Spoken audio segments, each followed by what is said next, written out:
नमस्कार, मैं हूं आपके साथ प्रियंका मलिक और आप देख रहे हैं रफ्तार मीडिया। आगे आप मेरे साथ देखते हैं उत्तराखंड की तमाम छोटी बड़ी खबरें विस्तार से, लेकिन सबसे पहले नजर डाल लेते हैं हेडलाइंस पर। हेमकुंड साहिब यात्रा के लिए ऋषिकेश से रवाना हुआ पहला जत्था। राज्यपाल गुरमीत और सीएम धामी ने दिखाई हरी झंडी। 22 मई को खुलेंगे कपाट। चंपावत उपचुनाव को लेकर पार्टियों के अपने अपने जीत के दावे। भाजपा चुनाव को बता रही एक तरफा, कांग्रेस का दावा पार्टी दोहराएगी खटीमा का इतिहास। लोहाघाट का राजकीय इंटर कॉलेज बहा रहा बदहाली के आंसू। जज्जर भवन में पढ़ने को मजबूर छात्र। हवाई साबित हो रहे शिक्षा व्यवस्था के सुधारने के दावे। उत्तराखंड में लगातार बढ़ रहा अपराध का ग्राफ। उधम सिंह नगर में लूट डकैती और रंगदारी के मामलों में बढ़ोतरी। लगाम लगाने में प्रशासन नाकाम।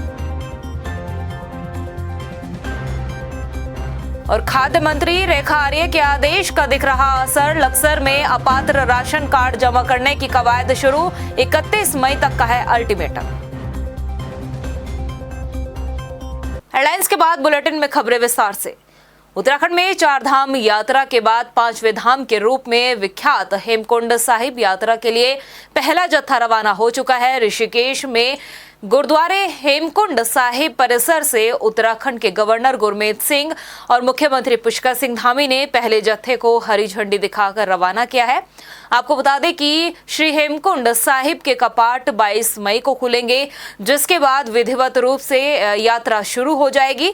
इस दौरान राज्यपाल गुरमीत सिंह और मुख्यमंत्री पुष्कर सिंह धामी ने गुरुद्वारा परिसर में दरबार साहिब के सामने मत्था भी टेका और अरदास की। मुख्यमंत्री ने दावा किया है कि 4 धाम और हेमकुंड साहिब की यात्रा पर आने वाले सभी श्रद्धालुओं की सुविधा और व्यवस्था का सरकार पूरा ख्याल रखेगी।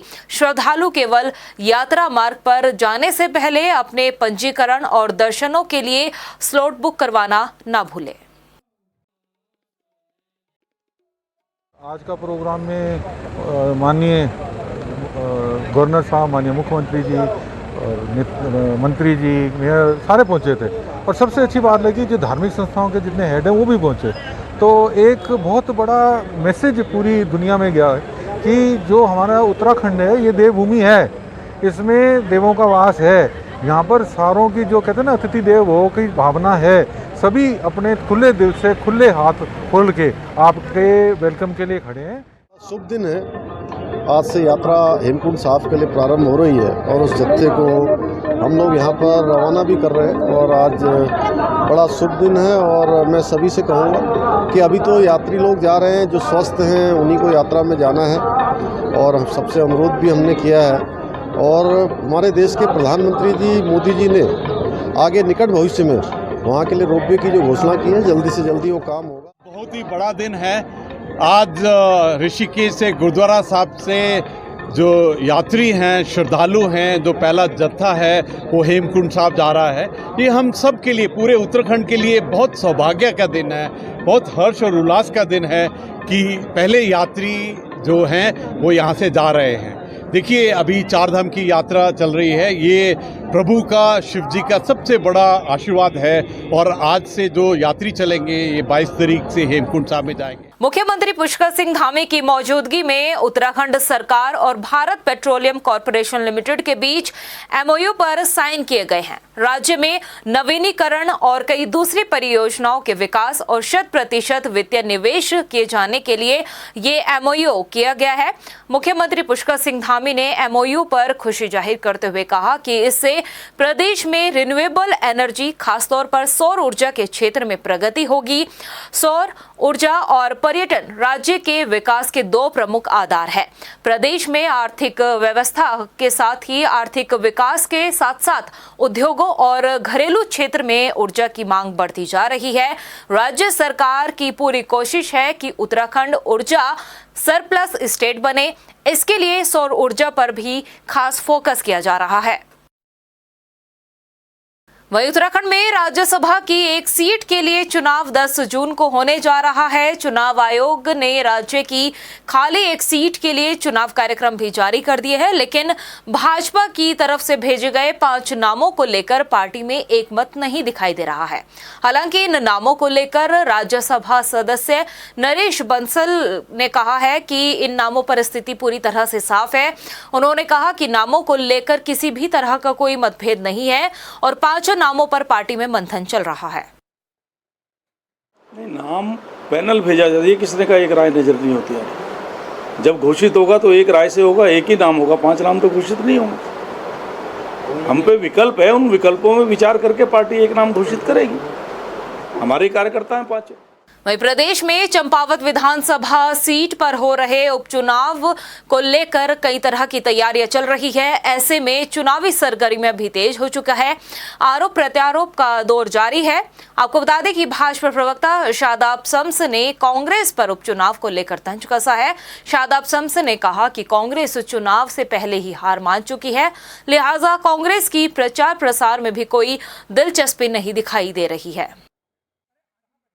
बहनों में ताकत है, लेकिन ये सोच जो है बहनों को तिरस्कार करने की सोच है, इसके खिलाफ उत्तर चंपावत की जनता वोट करेगी। बहन का सम्मान पूरा है, लेकिन कांग्रेस जिस छल की राजनीति का काम कर रही है, मुझे लगता है उस छल की राजनीति का जवाब चंपावत की जनता देगी और कांग्रेस की जमानत को जब्त कराएगी। कांग्रेस को मुझे लगता है कि उनके कितने बुरे दिन आ गए कि उनके तमाम महारथी छोड़ छोड़ के भाग रहे हैं। इसका जो जीता जागता सबूत है वो कांग्रेस के नेताओं के रूप में साफ साफ नजर आ रहा है और मैं ये कह सकता हूं कांग्रेस अपने सबसे बुरे दौर से गुजर। वहीं बीजेपी के प्रवक्ता शादाब शम्स के इस बयान पर कांग्रेस की भी प्रतिक्रिया सामने आई है। कांग्रेस प्रवक्ता प्रतिमा सिंह ने भाजपा पर तंज कसते हुए कहा कि बीजेपी के पैराशूट प्रत्याशी सीएम धामी को कांग्रेस विधायक भुवन कापड़ी ने विधानसभा चुनाव में मात दी है। उपचुनाव में निर्मला गहतोड़ी भाजपा को बराबर की टक्कर देगी। खटीमा का इतिहास चंपावत में एक बार फिर से दोहराया जाएगा। भारतीय जनता पार्टी के जो पैराशूट प्रत्याशी हैं, जिनको चंपावत से लगे खटीमा से भुवन कापड़ी जी ने हराने का कार्य किया है, तो वहाँ भी हमारा जोश उतना ही था जितना चंपावत में है। और हर देखिए कल ही हमारी स्टार प्रचारकों की और चुनाव प्रचार में जो भी लोग जाएंगे उनकी सूची जो है जारी हुई है। माननीय अध्यक्ष जी और वरिष्ठ कांग्रेस के जो नेता हैं, चाहे वो नेता प्रतिपक्ष यशपाल आर्या जी हो, पूर्व नेता प्रतिपक्ष प्रीतम सिंह जी हो, सारे वरिष्ठ नेता जो है हमारे चंपावत में है। तो मुझे लगता है एक बहुत अच्छी विजय के साथ हम चंपावत की सीट जीतेंगे और खटीमा का इतिहास दोहराएंगे। जिस शिक्षा व्यवस्था को सुधारने के सरकार लाख दावे कर रही है, उसी शिक्षा व्यवस्था का ढांचा जर्जर हालत में खड़ा है। जी हां, लोहाघाट का राजकीय इंटर कॉलेज, जिसकी ऐसी हालत कि तेज आंधी तूफान आ जाए तो अनहोनी को कोई रोक ना पाए। कई बार स्कूल की मरम्मत को लेकर मांग की गई, लेकिन ये स्कूल किसी मंत्री का घर, दफ्तर या फिर उनके बच्चों का थोड़ी है जो एक बार कहते ही ठीक हो जाए। आइए आपको इस रिपोर्ट में दिखाते हैं स्कूल की क्या हालत है।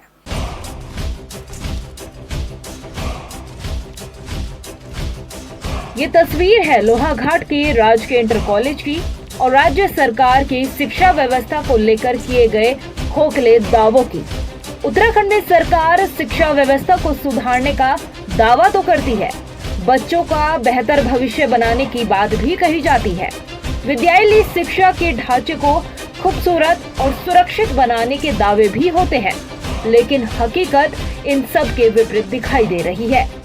दरअसल सन 1959 में क्षेत्र के प्रसिद्ध समाज सेवी पंडित बेनीराम पुनेठा ने क्षेत्र के युवाओं के सपनों को साकार बनाने के लिए लोहाघाट में इस जीआईसी भवन का निर्माण कराया था। उनके नाम से ही विद्यालय का नाम पंडित बेनीराम पुनेठा राजकीय इंटर कॉलेज रखा गया। इस स्कूल में पढ़कर कई छात्रों के सपने साकार हुए।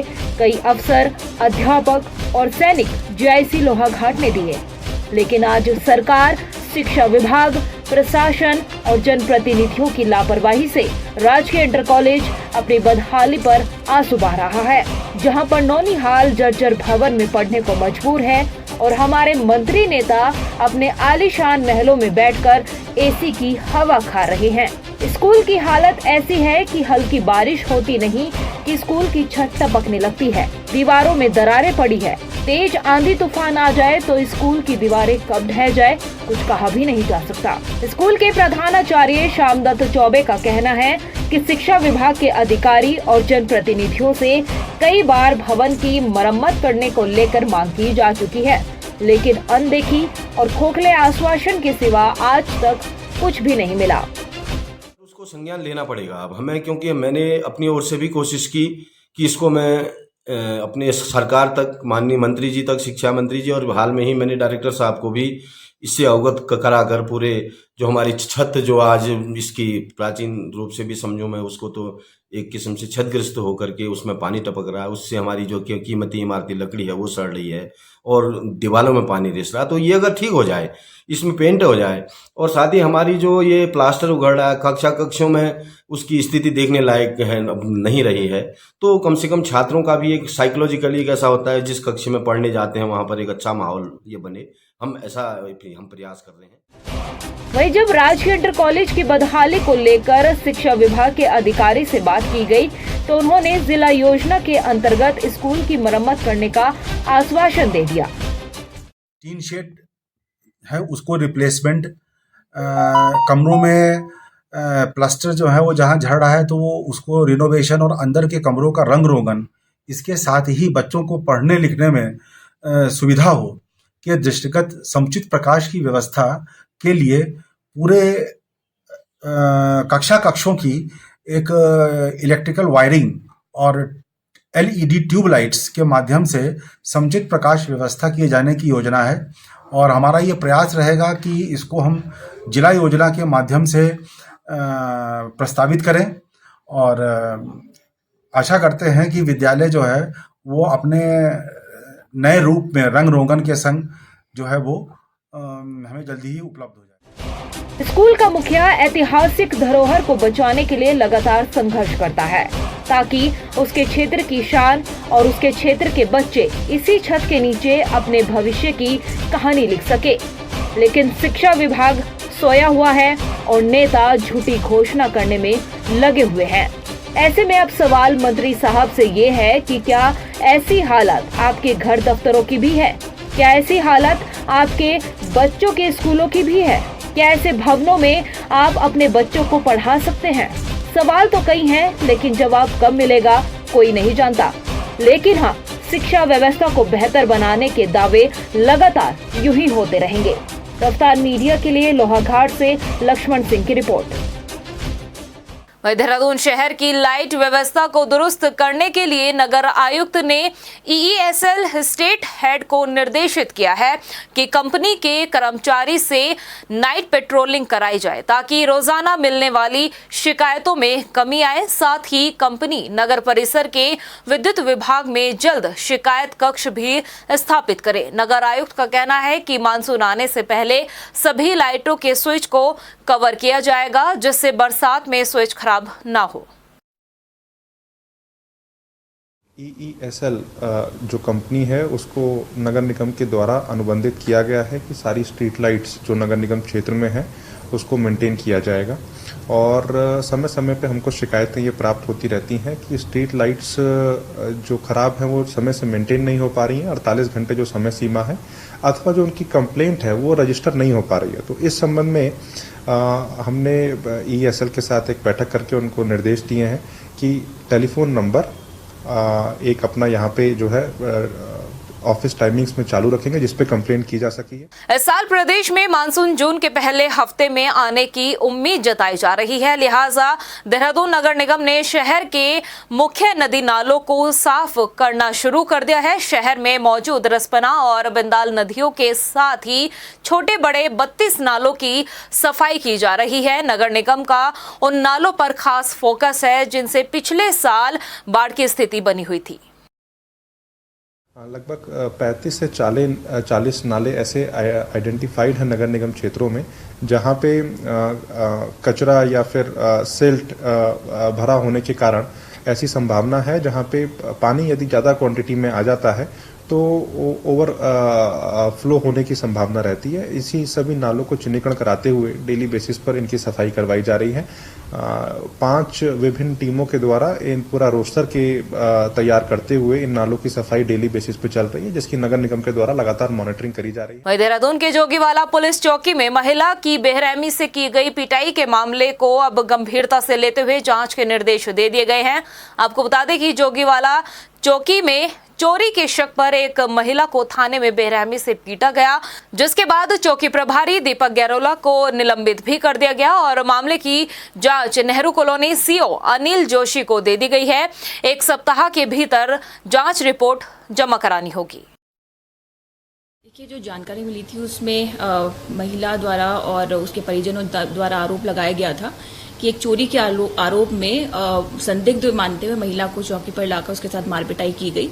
इस संबंध में जब जानकारी पुलिस मुख्यालय के संज्ञान में आई तो उसके लिए एक विस्तृत विवरण मांगा गया है, घटना के विषय में पूछा गया है और जनपद स्तर से इसमें कार्रवाई करते हुए अभी तक जो सीओ नेहरू कॉलोनी है उनको जांच दी गई है और साथ साथ जोगी वाला के जो चौकी इंचार्ज है उनको सस्पेंड किया गया। उसमें टाइम नहीं दिया गया, उसमें कहा यथाशीघ्र जितनी जल्दी हो सके वो विवरण हमें मिलेगा, उसके अनुसार फिर निर्देश यहाँ से जारी किए जाए। उत्तराखंड की शांत फिजाओं में अब अपराध का जहर इतना घुल गया है कि यहाँ की हवाएं भी अब बदरंग हो चली है। खासकर उधम सिंह नगर जिले की अगर बात करें तो यहाँ खुलेआम गोलीकांड, लूट, डकैती जैसी वारदातों पर अंकुश लगाने में अब तक पुलिस सिर्फ दावे करती रही है, जबकि हकीकत इससे बिल्कुल जुदा है। ये रिपोर्ट देखिए। अपराध का गढ़ बनता जा रहा है उधम सिंह नगर जिला। लूट, डकैती, रंगदारी के बढ़ रहे मामले, पुलिस कर चुकी है कई एनकाउंटर, बावजूद इसके प्रशासन के पास नहीं है कोई ठोस नीति। कुमाऊं में अपराध का ग्राफ बताता है कि उत्तर प्रदेश से सटे उधम सिंह नगर जिले में क्राइम की घटनाएं अन्य जिलों के मुकाबले ज्यादा हैं। तराई के जिले में चोरी, लूट, दुष्कर्म से लेकर हत्या तक की घटनाओं की तादाद और जिले के अपेक्षा कहीं ज्यादा है, जिसके चलते उधम सिंह नगर जिला अपराध का गढ़ बन चुका है। कुछ वक्त पहले कुख्यात बदमाशों ने अपने आतंक के बलबूते अपनी खूब धाक जमाई। हालांकि प्रशासन की सूझबूझ से बदमाशों का एनकाउंटर हो गया, लेकिन जिस तरीके से जिले में आपराधिक घटनाओं का ग्राफ तेजी से बढ़ रहा है, उससे यहाँ के लोग खौफजदा हैं।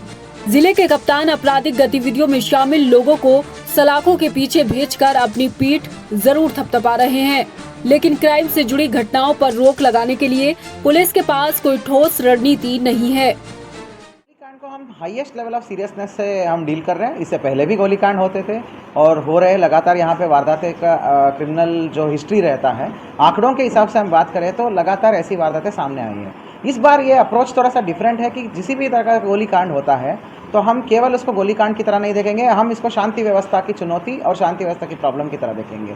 तो उसमें हम सारे कार्रवाई करेंगे, जैसे कि संपूर्ण जो सभी लोग इन्वॉल्व हैं उन सबको गिरफ्तारी, पकड़ दकड़ की कार्रवाई करना, गैंगस्टर की कार्रवाई करना, संपत्ति जांच करना और संपत्ति को जब्त करना, ये सारे कार्रवाई अमल में लाई जाएगी।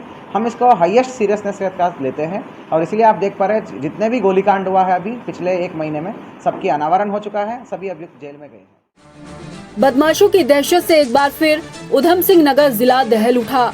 जनता डर और खौफ के साए में जीने को मजबूर है। पुलिस भले ही आपराधिक घटनाओं में शामिल लोगों को लगातार गिरफ्तार कर जेल भेज रही हो, लेकिन जिले की पुलिस के लिए आपराधिक घटनाएं रोकना मानो लोहे के चने चबाना जैसे हो गया है।